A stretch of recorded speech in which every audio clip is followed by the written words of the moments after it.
Tout commence il y a 5 milliards d'années. Non loin du Soleil, alors en train de se former, un nuage de poussière se condense en une grosse boule dont l'aspect ressemble à celui de notre Lune. Cette boule, c'est la Terre. 400 millions d'années plus tard, une énorme météorite heurte cette Terre primitive. Sous le choc, des débris géants sont projetés dans l'espace. Ils se mettent à tourner tout autour de la Terre et petit à petit se rassemblent sur une même orbite, formant un anneau.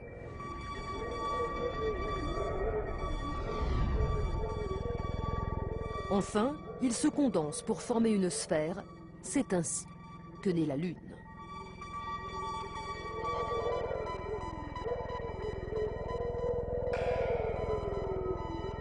Progressivement, elle va s'éloigner de la Terre pour arriver à sa position actuelle.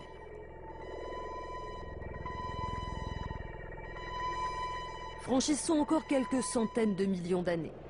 La pression est montée dans les entrailles brûlantes de la Terre, la croûte cède, de gigantesques mers de lave se forment à la surface, ainsi que d'énormes volcans.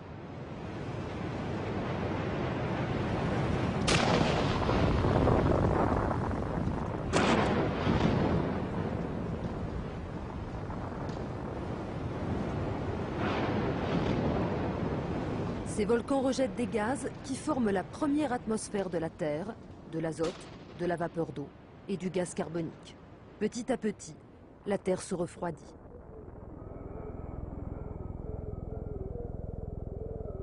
La vapeur d'eau retombe en pluie sur la Terre, une pluie qui va durer une bonne centaine de millions d'années.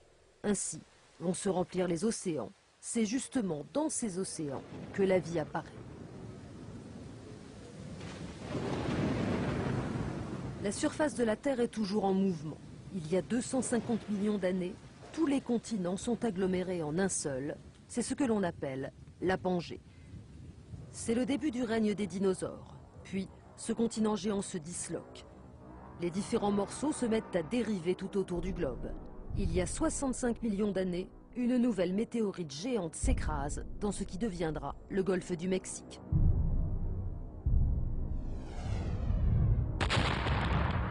L'explosion projette dans l'atmosphère un nuage de poussière qui couvre la planète d'un voile sombre. Le climat se refroidit, entraînant la disparition des dinosaures.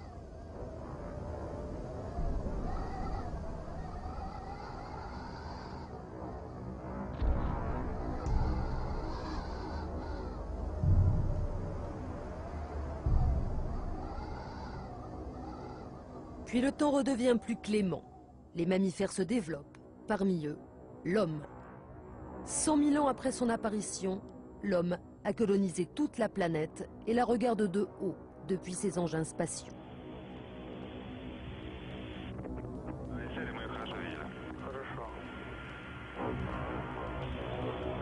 Mais l'histoire de la Terre ne s'arrête pas là. La dérive des continents va se poursuivre. L'Afrique se rapproche régulièrement de l'Europe, un mouvement qui entraînera à terme la disparition de la Méditerranée. Encore quelques milliards d'années et la Terre va devenir un désert brûlant, car le Soleil va se mettre à grossir et à chauffer démesurément.